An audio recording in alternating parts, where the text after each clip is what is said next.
Now it's my privilege to introduce to you our next speaker, Nan Franks, who has worked in behavioral health with an emphasis on addiction for over 40 years. She has presented on topics related to addiction and mental health and published several books on ethics and therapeutic relationships. Her work over the years has focused on addictive illness and its effect on individuals, families, and communities. Again, thank you very much.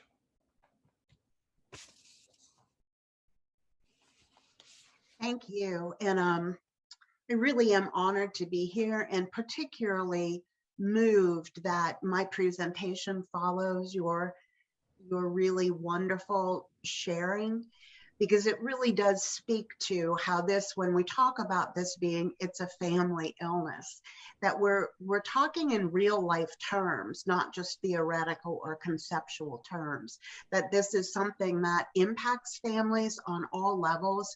And as we kind of talk today, partly I want to make sure we understand that this impacts gambling with regard to prevention, treatment, and recovery. So on all aspects of the work that we do. My goal, I guess, today is kind of to shift our focus a little and just expand our thinking about what it really means to talk about this as a family illness, a family disease, a family disorder. And I've shared with some of you individually, but part of my strong emphasis on families in my work, of course, comes from my personal experience. In many ways, I was fortunate early in my career that we started to talk about adult children of alcoholics. And I remember thinking, praise God, somebody knows there's something wrong with me, and this is why. So there was all this conversation and a lot of support. Hopefully we're there now as we look at gambling. So in my personal life, having grown up with very little exposure to gambling other than bingo with my grandmother at the local VFW hall, and my parents played poker just with relatives for pennies, and I had an aunt who went to Las Vegas, I knew pretty much nothing about gambling. In my marriage, however, I began to know that something was wrong. My husband, Sonny, who is now unfortunately deceased, was sober 6 years when we married, and he never took a drink again in his life. And actually, when he passed away, he had far more than 30 years. But he also had a gambling disorder. I believe that he thought it was related to his drinking, but in our case, it was two separate disorders. So over time, what unfolded was that our family was haunted, struggled with problem gambling. I can tell you from my perspective, and I was like the sickest of the sick, it took me a very long time to grasp what was going on, and recovery was a real challenge for me. So we experienced all of the things we're going to talk about in terms of the absences, the disconnect, the financial problems, the distrust. And I want to say, to remind us all, that just because you're in recovery from one illness or disorder doesn't mean you can't fall prey to another. In my husband's case, I believe in part his problem gambling killed him. Although he never took a drink, he became increasingly isolated. And even though he worked full time, had an apartment with almost no furniture, and lived a very lonely life up until the end. So when I talk about this as a disease, I come to it partly personally, and also because much of my work has been with families. And when I say, what are we going to do about it? The reality is, although we talk this game, very few of our programs really address families as a significant factor, either in, the perpetuation of these disorders, or in the intervention or the recovery. I had a relative who was in treatment recently, and their idea of family was to have one conversation with the family. That was the end of the story. That was their family program. So today we're going to walk through some concepts and hopefully share or heighten your perspective about this. And then I'll be really excited for questions at the end. Now, we're also hoping I know how to work this. Oh, there we go. Here's the Addams family.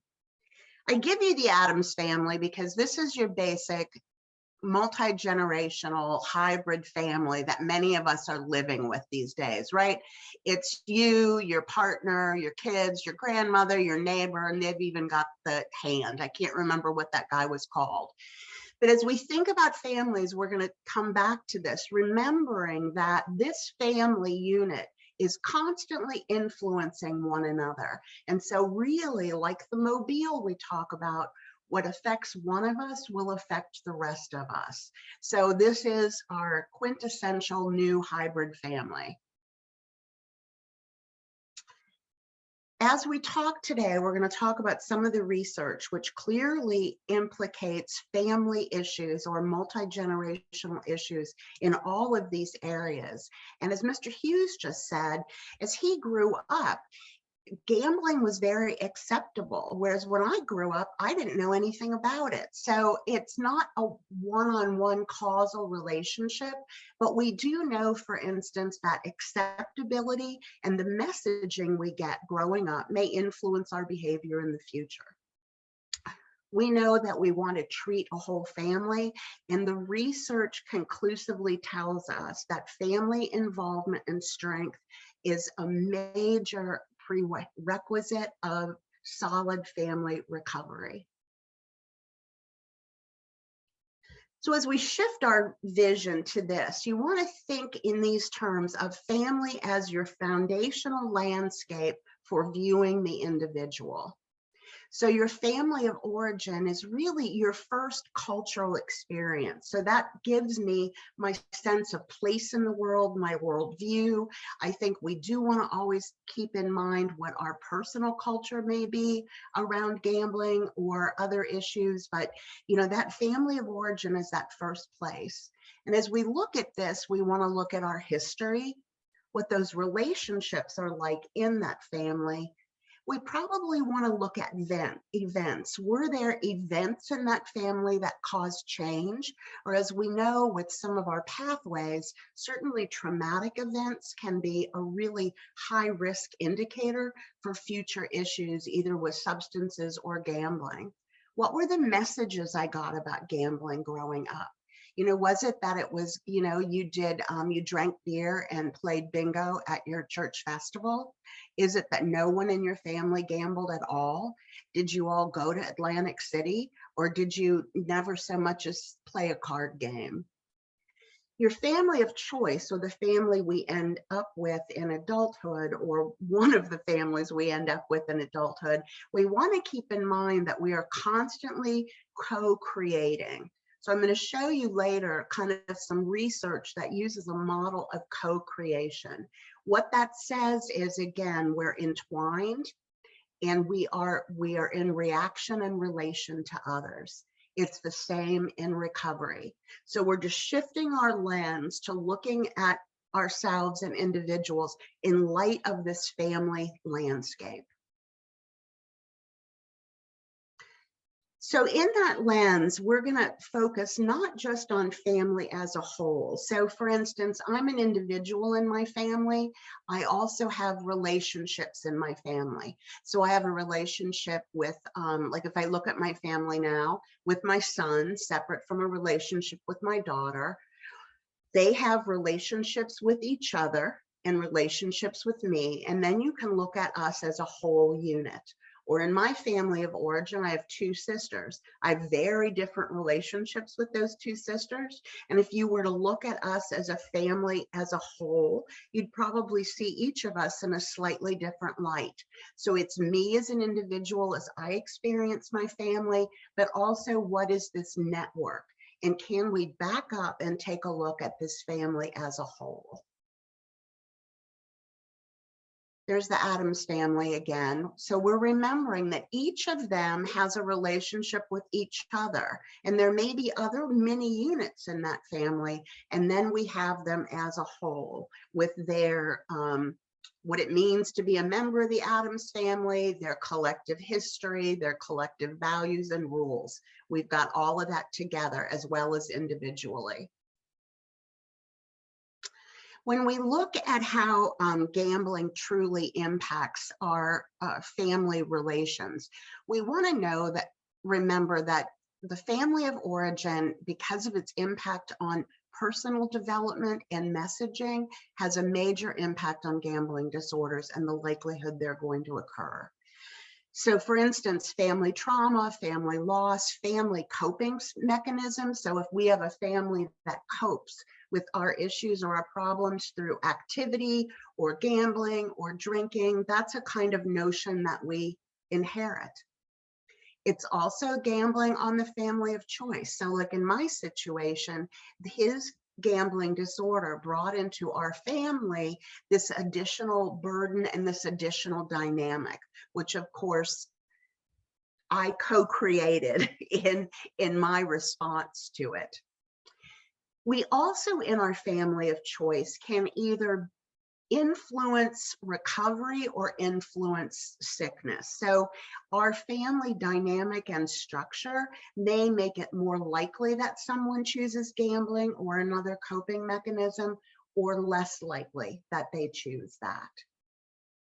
Healing can take place within the context of that family. So even if I don't remain physically with my family, part of my healing will be putting to rest, understanding, gaining awareness, and moving through the pain or the impact of those relationships on me and me on them. We also want to remember that even if so we're not saying it's just conjoint family counseling, but I as an individual, any individual can choose to get better, to find their way, to find recovery, as we may call it, or healing on their own, whether or not their family follows them along in that journey. So when we talk about the concrete impact of families, we can look kind of at these four areas that we often talk about when we talk about disordered gambling. One is genetics, although I'm not 100% sure exactly how genetics play into this. We do know that genetically we're wired neurologically so that behaviors or events or activities may impact us differently. And we see that in so many areas of our life. It's, no reason to think that this would not be a genetic factor to put us at high risk for gambling or set us up to have a positive response to the activities involved in gambling. Certainly trauma, unresolved trauma, loss, which then propels us to finding a way to medicate that trauma, cope with that trauma. If gambling or gambling activities are a match for you, that can propel us forward. So we know that trauma, particularly childhood trauma, is a major factor in the developing of substance abuse disorders as well as gambling disorders. I found cognitions to be particularly interesting as I've learned more about gambling in these last years and come to understand the thinking that goes into how we behave and how we react. I can also see how that thinking, those cognitions were mirrored to me as I grew up and continue to be mirrored to me through my adult relationships. So I often encourage people when I work with them on money to look at their money beliefs, and there's some surveys out there. One of the money beliefs I tend to have, which I don't like, is what's called money worship, which means I think like money can solve a whole bunch of problems. Had that belief matched with my tolerance for gambling, I bore too easily, it could have resulted in a pretty firm commitment to making money through gambling. The expectancies we learn, the expectancies we bring to the table are other things that are modeled for us and that we often learn as children and need to go back and identify and kind of unwind what those mean to us.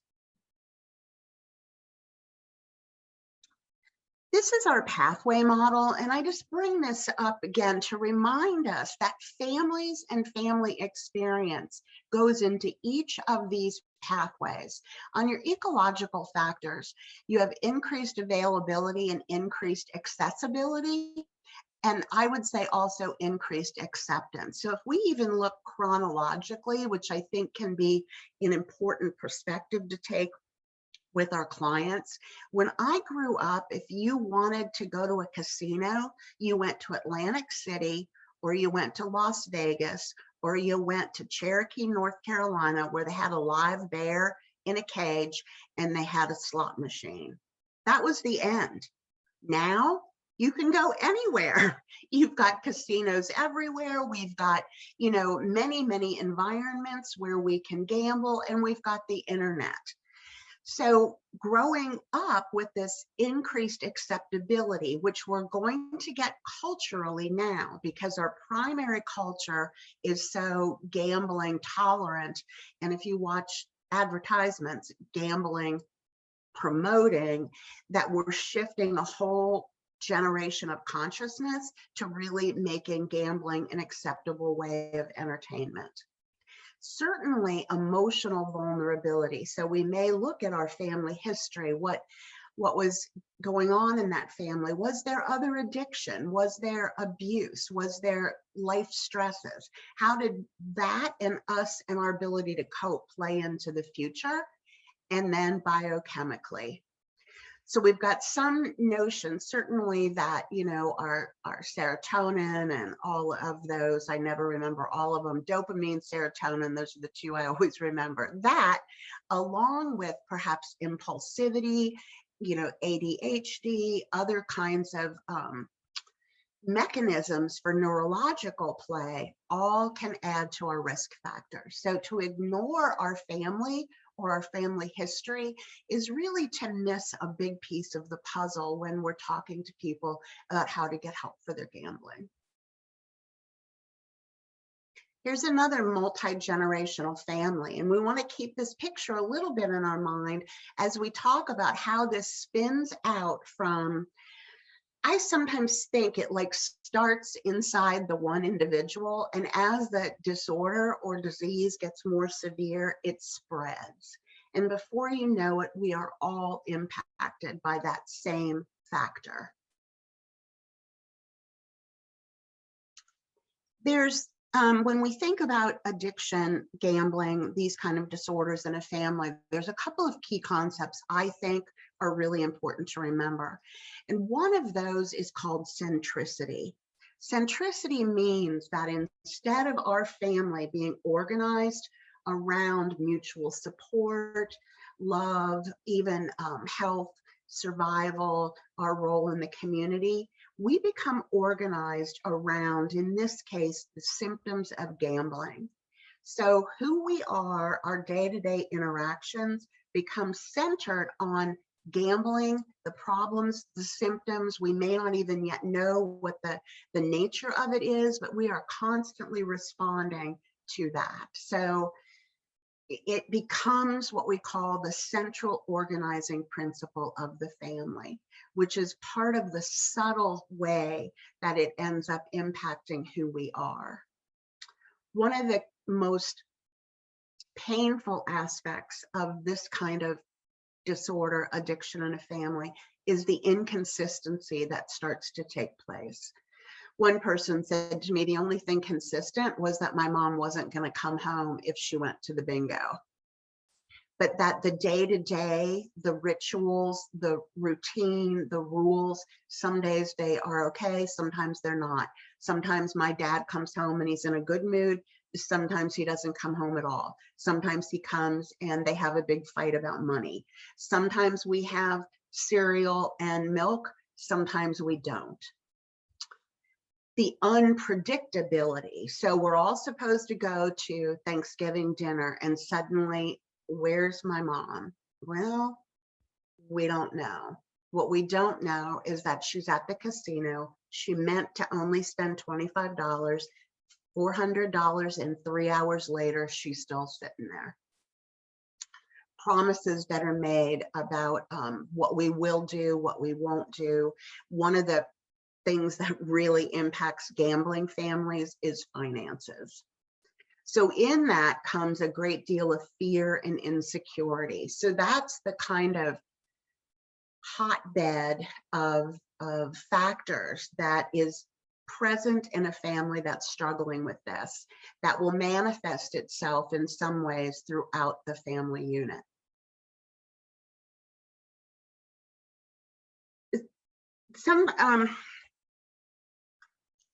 I hesitate sometimes to say this because it sounds a little bit stereotypical, but if you look at the research on one of the big differences in working with gamblers and substance users, or gambling families and substance use disorder families, is the amount of distrust and dishonesty that takes place. So the other thing that we really see is there's usually a tremendous impact on financial stress.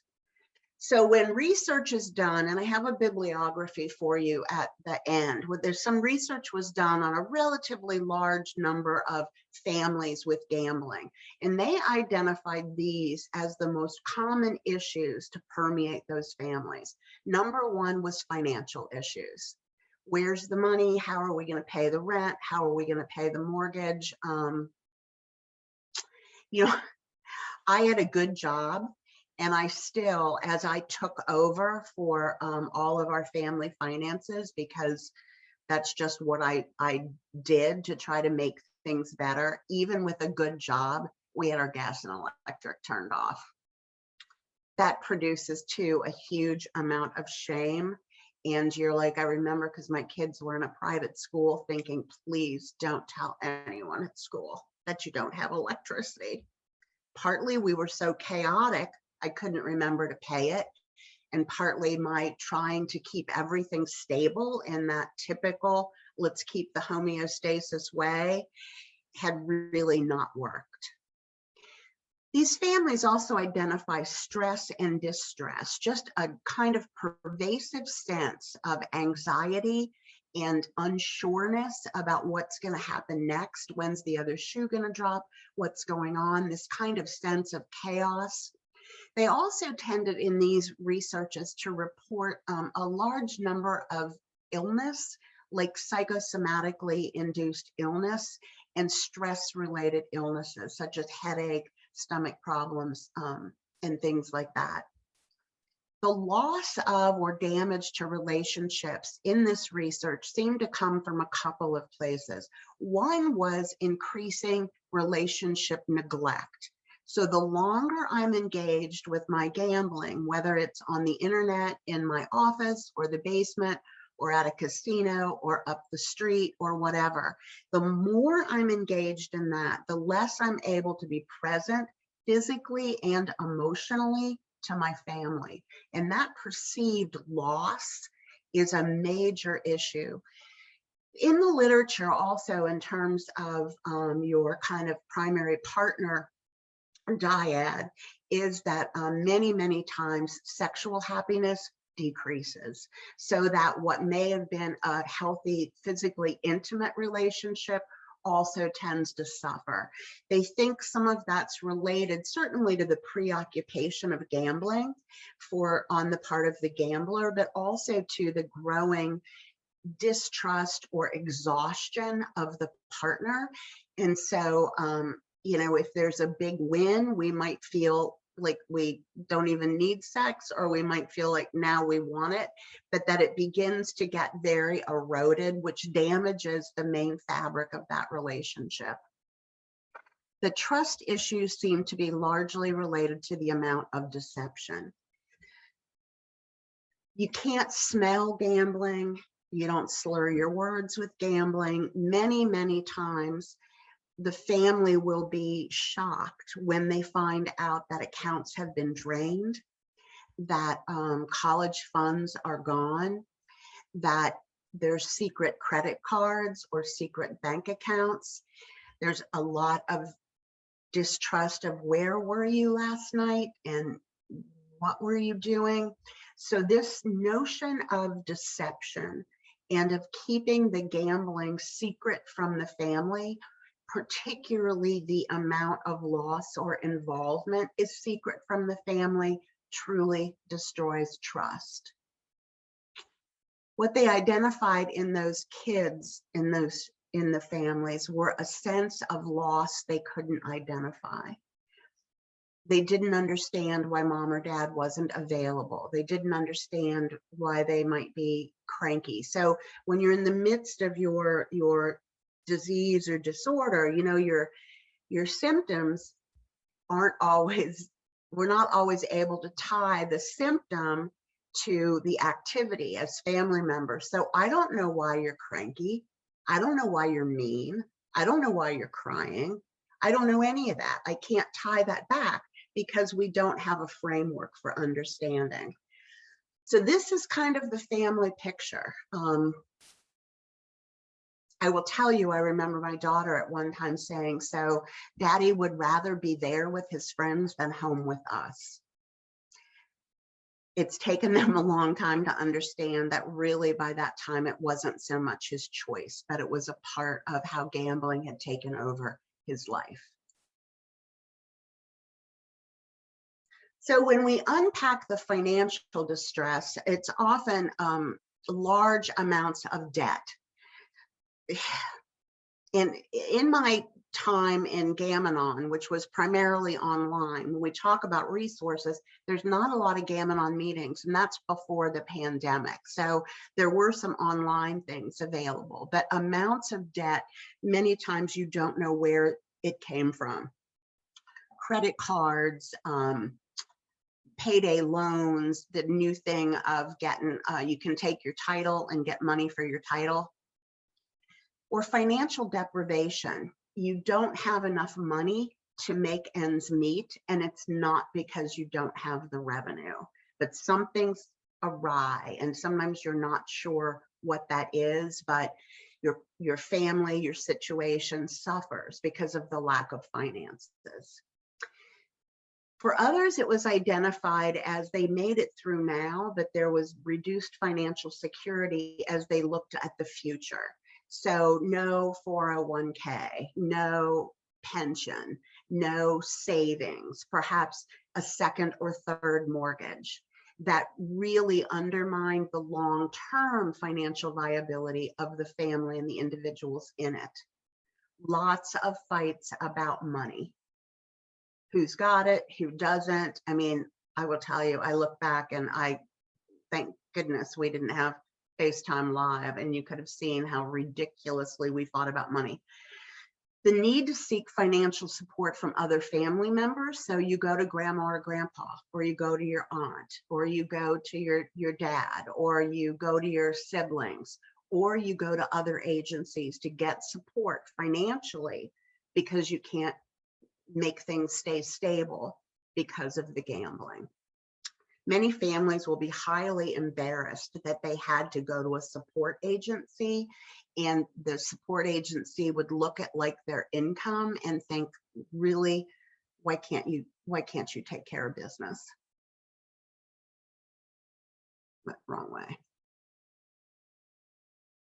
The stress and distress in this research, they identified high levels of depression and sadness among family members, stress-related disorders, anxiety, and this tendency to go to either extreme. It's like somebody has to be responsible for this. I can't really understand or face that we're powerless or things are out of control. So either it's my fault, I feel guilt, or it's your fault, I feel blame. We can get very stuck in those kind of, I also think of them like as saint and sinner. So I'm a saint, you're a sinner. The reality is there's very few saints out there and we're all sinners. Guilt and blame can function in that same way, where we get stuck, and that prevents us from healthy problem solving. I didn't mean to make the lies so big. I thought about this after. I thought, it is one of the most painful things I think that families deal with, is trying to understand the deception. But the trust is eroded, and what the research tells us is it's the dishonesty, and that many times there is actual stealing of cash, stealing of assets, forging names. That is one of the biggest factors that come up for families when we look at the issues they bring to the table. The loss of relationship, again, is the emotional withdrawal. If you think in, energy terms, and we've only got so much energy, and if most of my energy is going to my gambling, or in my case, most of my energy is going to managing the gambling in our family and trying to fix it, the result is emotional withdrawal. And with that comes a sense of emotional neglect, even if there isn't physical neglect. And then the amount of conflict in the relationships just wears away at that sense of connectedness and that sense that we're in this together.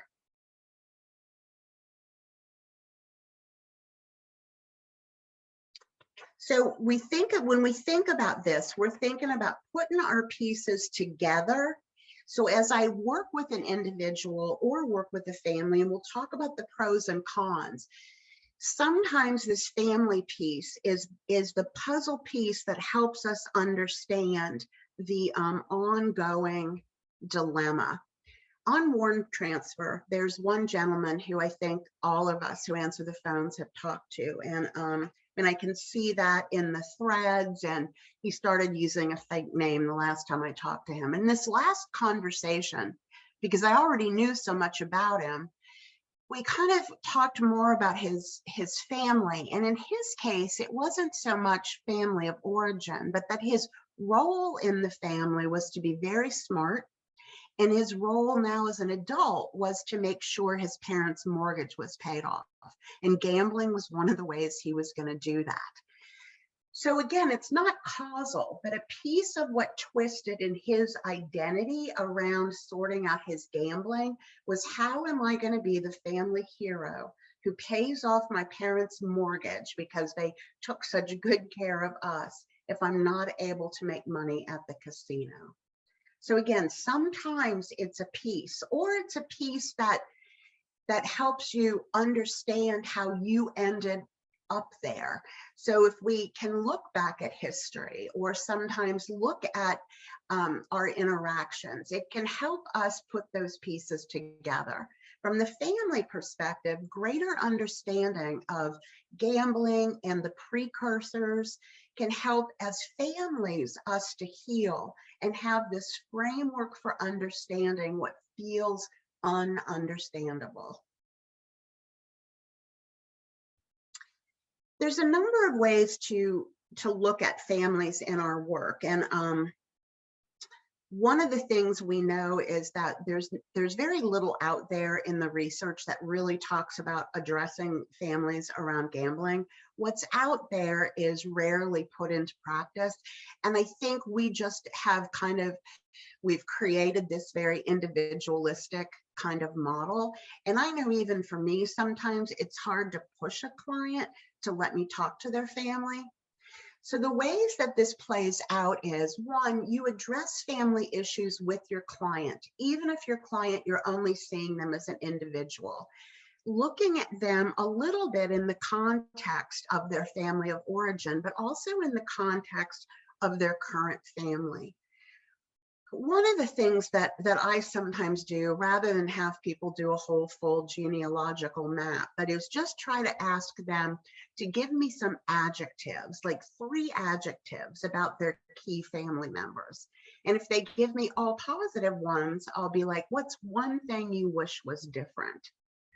And when that comes into the current family, it might be, so tell me about your husband. How would you describe him? Which may get us to the the original love that they had, the guilt that the gambler feels, or the role perhaps that the behavior of the partner is playing in the continuation of the gambling. And I am not one ever to blame a partner or a parent even. I had to accept was that although I didn't cause it, I couldn't control it, and I couldn't cure it, our 3 C's. My reactions interacted with his reactions, which made us increasingly stuck and sent us down the rabbit hole. I don't know if I could have changed the course of destiny, but I could have done some things differently. So we address family issues with the client, or perhaps, if I, as a gambler, am able to tap the feeling that I have about having let my family down, that may help move me forward in my own recovery. Addressing issues within a family. Now, this can be conjoint, so all together, or it can be separate. It also means sometimes we look at issues that aren't just directly tied to the gambling disorder, but what else is going on in this family? Again, we're going to look at these puzzle pieces and how do these pieces interplay? Is it, there's something else going on that we don't know how to cope with? And so that fuels the gambling because that's how we cope. Is it that at one point the gambler made a bunch of money and everybody was really happy? They're only unhappy now that he's losing. So what are those dynamics in there? We can choose conjoint, so together. We can do it separately. So we can have, individual with the gambler, individuals with the family. I personally find it difficult to manage both as an individual therapist because I have a hard time kind of splitting my alliances, but you could have a cooperative relationship with another therapist or another counselor, or we can do it all together, or we can do a mix. But minimally, you want to be what I call family informed, which is as I holistically look at this client, bio, psycho, social, spiritual, I look at relationships, present and past. When you look at what goes on in topics for couples counseling in particular, but family counseling, and I have some research articles for you at the end. The topics tend to be, first, encouraging the gambler to reveal the extent of the gambling to his partner, her partner, or family. So telling the truth. I have found this is a huge step for many individuals who are struggling with gambling, but that telling the truth, revealing the extent of the gambling is probably one of the, I think, a critical step in recovery, but also one of the only ways you're going to get a kind of solid cooperation within that family. It also is a time to develop a mutual understanding of the need for change. So it's not just blaming the gambler, or if you quit gambling, our lives would be just incredible, but a mutual commitment that this family, this coupleship, this dyad, whatever, needs significant change in order to be the kind of family relationship we want to be. It helps the gambler understand the way the family feels and perceives. It helps the family understand what is this thing about gambling. Because sometimes if you haven't been there, you don't get it. That mutual understanding increases mutual support. So we can create a much more supportive environment. We may in there use communication, structured communication, teach feeling identification, but it increases that commitment to treatment or recovery. It is a place to address the issues that exist in the relationship. that may be a direct result of the gambling, may be an indirect result of the gambling, or these were problems that were there before gambling became a major problem. Then we get a mutual commitment to recovery. So this family is going forth with a mindset of recovery and a commitment to recovery, which can strengthen the individual gambler's commitment to recovery, and I believe can bring a larger amount of health to the whole family. I put this in here. This is from a research article, again, that's in your bibliography. This model says, as co-creators, if you can see, and I don't know if this really works, but where your foundation here is what they call the problem gambling platform. And both the family member and the gambler are actually interacting to the same things. So they're both going through this disease journey together. And I think it helps us remember that we're not as far apart as we think. And that if we can help there be communication and understanding of this path. So, you know, when I feel out of control, powerless, helpless, confused, sometimes giving a framework for me to rethink my experience is of tremendous relief and allows a level of clarity. So this talks about we start with the individual, we move to the family, and eventually it's going to spill out, but we're all co-creators in this. And it used to frustrate me as an adult child or whatever. It frustrates me, period. But that sometimes I felt like people who were struggling with addiction thought they were the only ones with feelings. It's like, no. In fact, our feelings and our journey is far more parallel than you would like to think. And when you think of it like that, you're no longer at odds. You're no longer competing for who's the sickest. You're much more aligned in that this is a journey and we're choosing this together. I wanted to provide a few kind of tips as we, kind of move to the end. And these are some tips from my experience on working with families in this context. And I think empathy is the first one. And with empathy, remember, you're viewing the world through the eyes, the mindset, the experience of that individual. And with families, we have to remember that there is a family viewpoint for every individual member. So when we look at the behaviors, the triggers, the cues that exist all over the family, having empathy, not just for the person who's identified as the patient or having the disorder, but also for the family, goes a long way. I spelled that wrong. I'll fix that later.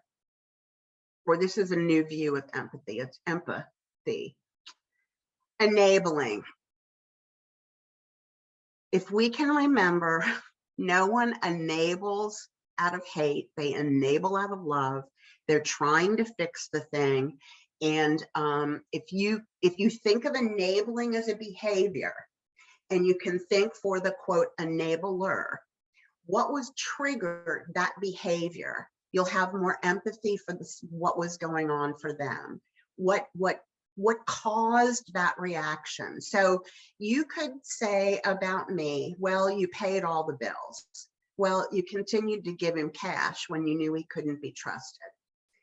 If you unwound with me some of those triggers or the values or cognitions I brought to the table, one was, if you're not a part of the solution, you are the problem. So I was born to fix, it's like, if you got a problem, there's a problem, we're going to fix it. I have a client now who tells me we're either going to fix, manage, or control. I thought, you about got it.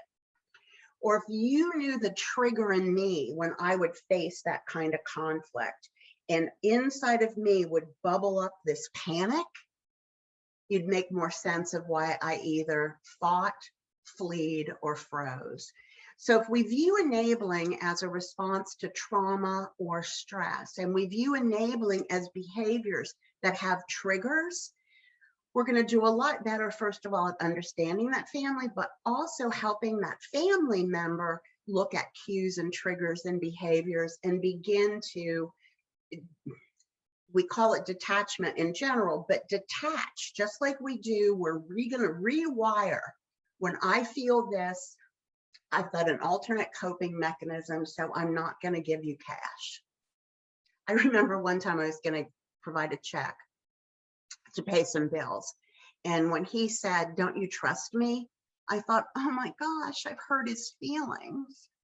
Oh, and I gave him cash. I had to learn to unravel that part of me. And it was behavioral, but that's a whole nother thing we'll do. Okay, so getting at this sense of family history may help us better understand the current picture, and getting at a sense of family history gives your client and their family a context for taking a look at what's going on currently. What has been modeled to them in the past? What are they perhaps still, continuing as a legacy? What really has the family impact been? What's the impact on this family? And getting honest about that.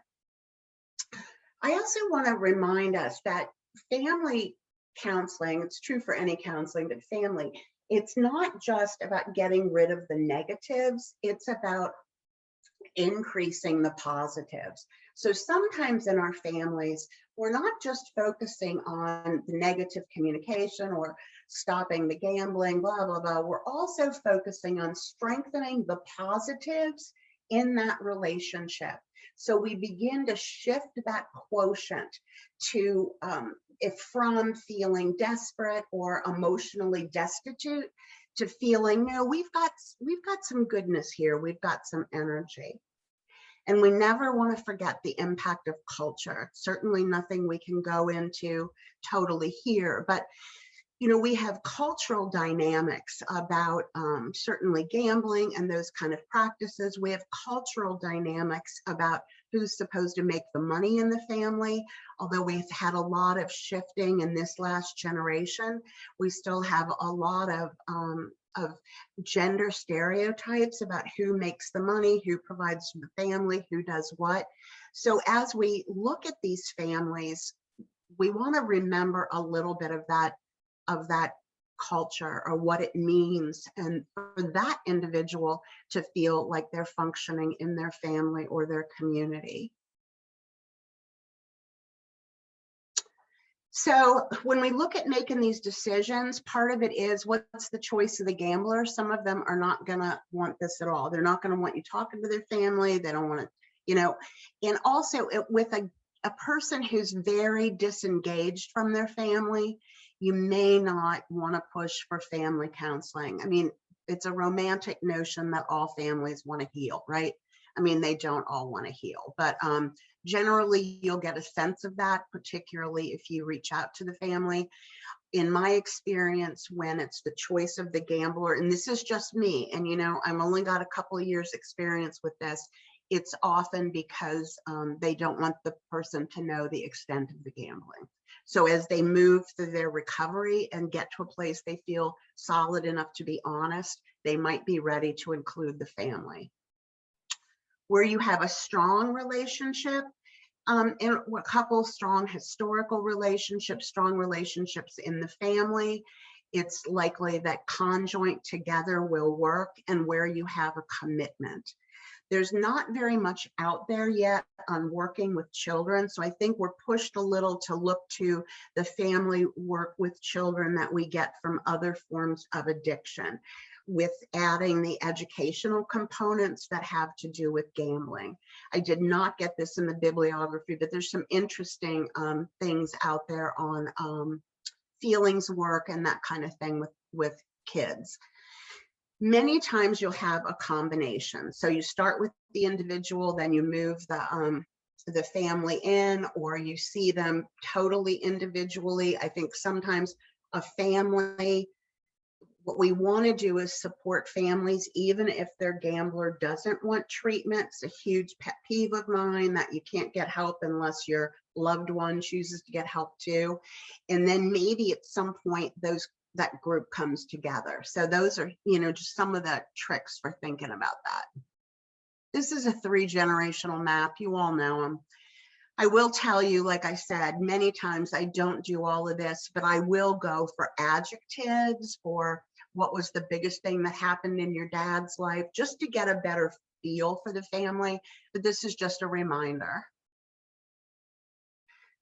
I have 2 sets of resources here. I am working to put more together. If I get those together, I will send those to PGNO, and you can have them.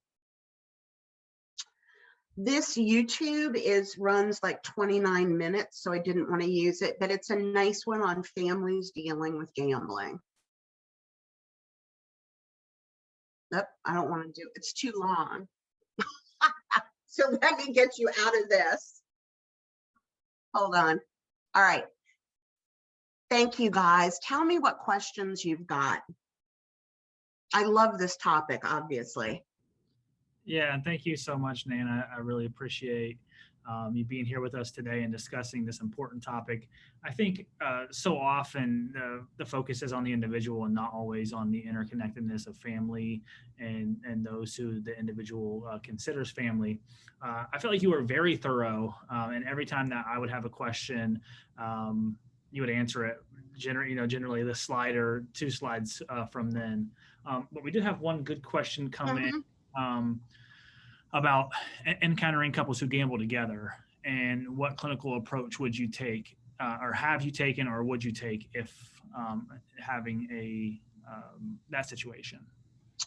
Yeah, I guess generally in my experience, one of the couples is going to come forward first, probably concerned about the other couple, or somebody will come forward.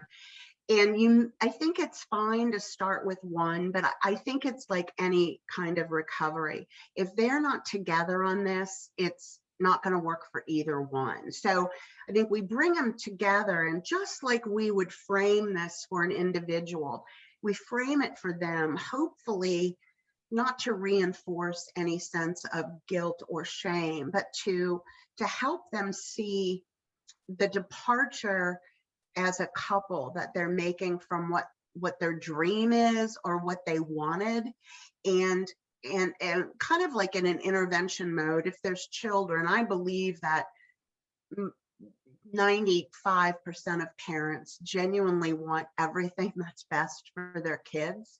And so if we're aware that that's not happening because of their disorder or their gambling, kind of framing that for them is probably a way to go. I do some financial coaching, and it's interesting with regard to gambling, but I will tell you, if you don't have both family members in that partnership together, it rarely works. And so we might need to address the fears, like we gamble together. I may not be sure what else we have in common. And so what would the fear be of, do I feel like that's the glue that keeps us together? And, what would those fears be of addressing it or giving it up?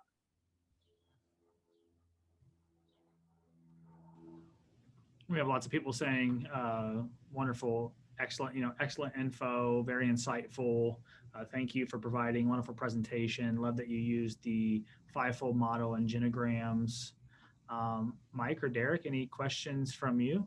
Yeah, could you talk a little bit more, Nan, about how you've been able to work with the financial components, kind of from both aspects of both couples have gambling problems or those who don't?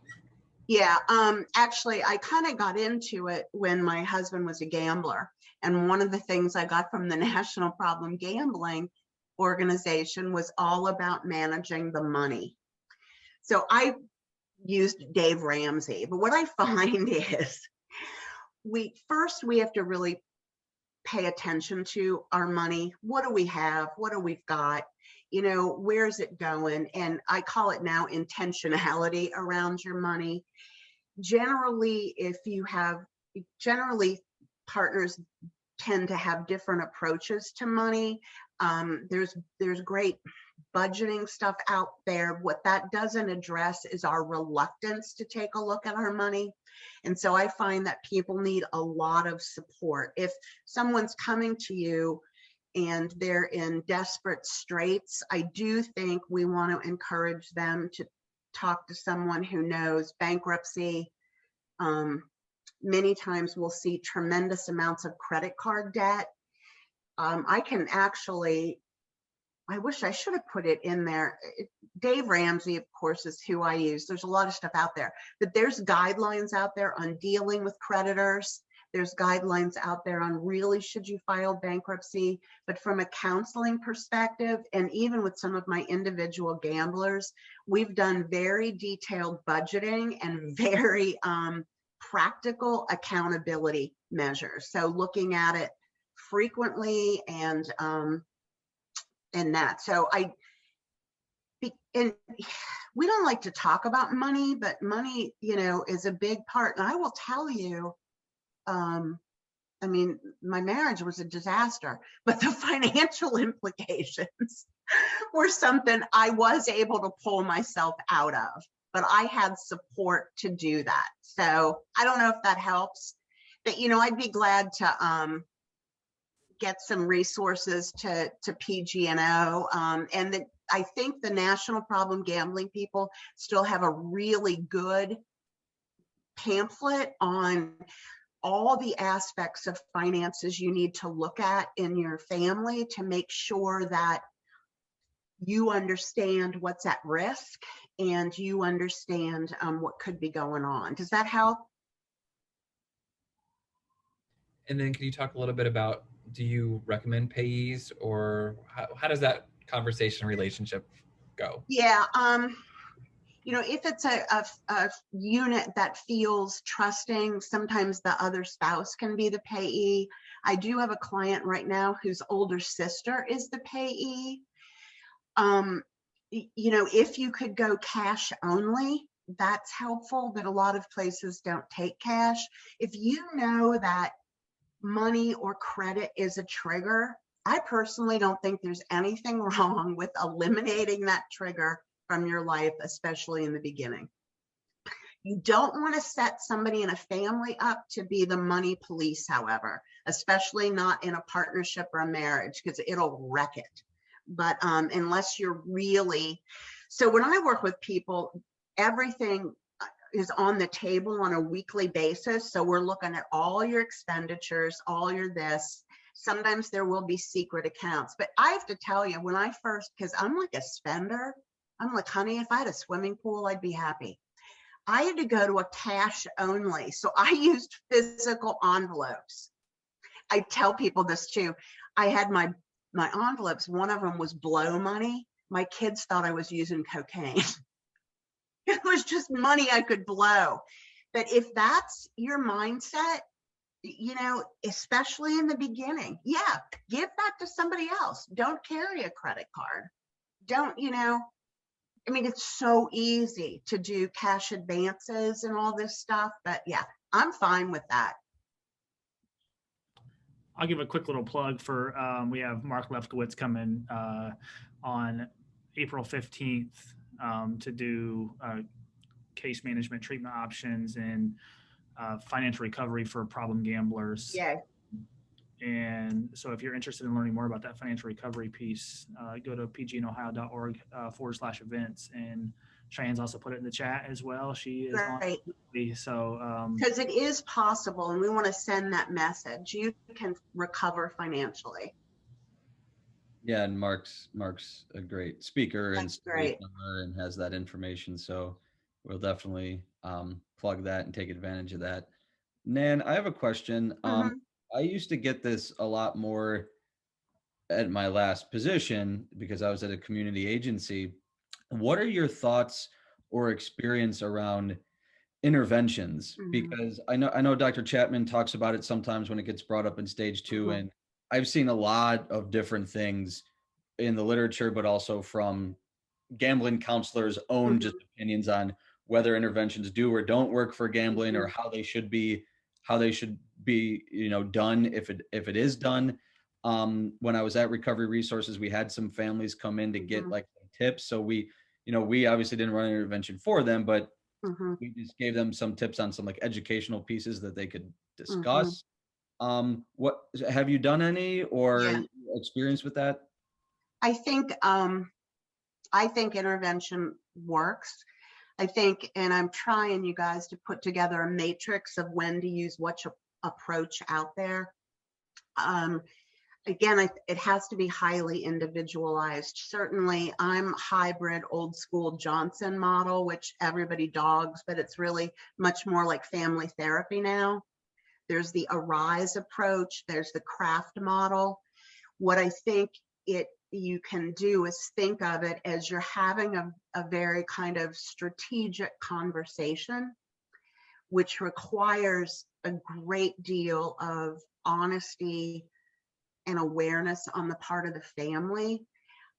I think I certainly believe it works. To me, the strength of the work is in shifting that system and in remembering what, if I believe people are kind of want to be self-actualized or healthy or whatever, your intervention is looking to remove those blocks, and those may be that I don't accurately see my behavior, the impact on others. But I am trying to put together a matrix, just because I think the term intervention sometimes scares us off, but it really is a, a structured approach to creating a change.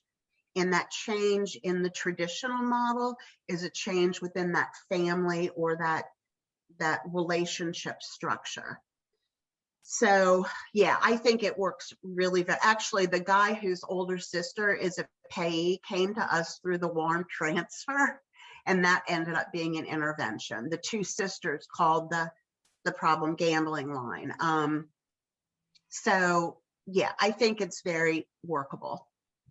Thank you. I'm gonna go ahead and launch our poll question for attendance verification.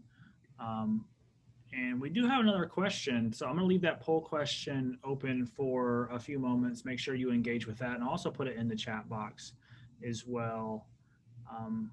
So give me just a moment to put that there. Another question we had says, I'm working with a few individuals identifying their own problem, and the spouse really does not have a problem, but often asks the other person to go. Any ideas on how to manage? To like go and gamble? Yeah. I'm not sure. I can't Okay. necessarily say. If it's just go for treatment, I do think one of the obstacles we have with family members is this: it's not my problem, honey, you're the one with the problem, don't bother me. So I think, we have to many times really work to engage that individual. And one of the ways to engage them, I think, is to empathize with what we think that struggle is. So maybe saying to the spouse, this must have been difficult for you or hard for you. Let's kind of come together and see what we can do. If it's that they want them to gamble, it's because they like the reward and they don't like the pain. And that can be a difficult thing to uncover. Most of my experience with that has been guys coming out of the criminal justice system whose family want them back in the game because that's where they got the money. But yeah, so I think engaging families can be really tough. We're often tired. We're often angrier than we think we are. And so when you're like, you need to come for help, you're like, yeah, really? I don't think so. But if they got any clarification on that question, we can try to address it. Yeah, it was to go to the casino. Oh, I think that's a tough one. I think, we might want to say, what do you think that motivation is? Or what is it? What goes on when that request is made? Oh, they want to go to the casino for entertainment. I bet that's it. Yeah, so Yes. the individual's identifying their problem, and the Yeah. spouse doesn't have one, but they often ask the person who Yes. does have Okay. one to go. You know, I think that's a lot like when we want to continue drinking or continue smoking weed or continue, you know, using heroin when our partner doesn't. My guess is that we would want to look for ways for the partner to understand the the the the compulsive nature of disordered gambling, that it's not a choice, and for them to look for what do they get as a couple, or what does the partner get from going to the casino that you might be able to get from somewhere else. Or it may be you're just going to have to go with your girlfriend to the casino. Now that's an interesting one. I've worked more with people who are afraid to say they don't want to go to the casino because that's where they go with their friends, than that. But yeah, so you may be looking to strengthen the resolve of the gambler, or engaging the other part of the dyad to take a look at other activities they might do which feel fulfilling. That's a tough one.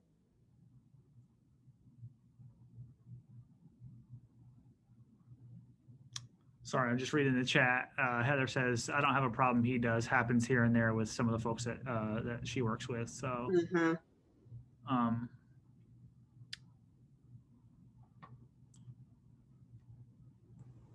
well, I just want to say again, thank you so much, Nan, for being with us today. Sure, absolutely.